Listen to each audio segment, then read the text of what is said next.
എന്താ ഇത്? അതന്വേഷിക്കാൻ തന്നെ ആരാ കൊണ്ട് വിളിച്ചത്? ഇറങ്ങി താൻ മിണ്ടരുത്. താൻ മിണ്ടണമെങ്കിൽ ഞാൻ പറയാം. ഇതാ നോക്ക് ഇന്ദുചൂടാ, പഴയ കണക്ക് വല്ലതും തീർക്കാനുണ്ടെങ്കിൽ ആണുങ്ങളെ പോലെ നേർക്ക് നിന്നിട്ട് വേണം, അല്ലാതെ വീട്ടിലെ പെൺകുട്ടികളെ വലവീശി പിടിച്ചിട്ടല്ല. വലവീശി പിടിക്കാൻ നിന്റെ പെങ്ങൾ ആര്? ജലകന്യകയോ? മോനെ ദിനേശ, ഈ വീട്ടിൽ ജനിച്ചു പോയി എന്നൊരു കുറവേ ഈ കുട്ടിക്കുള്ളൂ. അത് ഞാനങ്ങ് സഹിക്കും.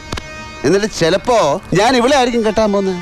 അതിപ്പോ ഞാനും ലവളും കൂടെ അങ്ങ് വിചാരിച്ചാ പിന്നെ മനുഷ്യരെ അധികാരി വിചാരിച്ചാലും അതങ്ങ് നടക്കും. അത് സംഭവിച്ചിരിക്കും. ഒന്ന് കുഴിച്ചു മുടിഞ്ഞ ഇയാൾ ആര്? ഈദി അമീനോ?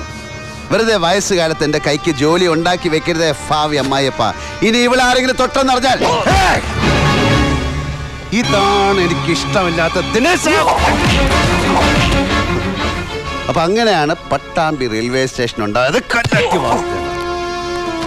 അമ്മ ക്ഷമിക്കണം. ഇങ്ങനെയൊന്നുമല്ല ഒരു വീട്ടിൽ കയറി വന്ന് പെരുമാറേണ്ടതെന്ന് എനിക്കറിയാം. പക്ഷെ എന്താ ചെയ്യാ, എന്നെ കൊണ്ട് ചെയ്യിക്കല്ലേ ഇവര്. അപ്പൊ എല്ലാം പറഞ്ഞോലെ വാക്കസ്തേ.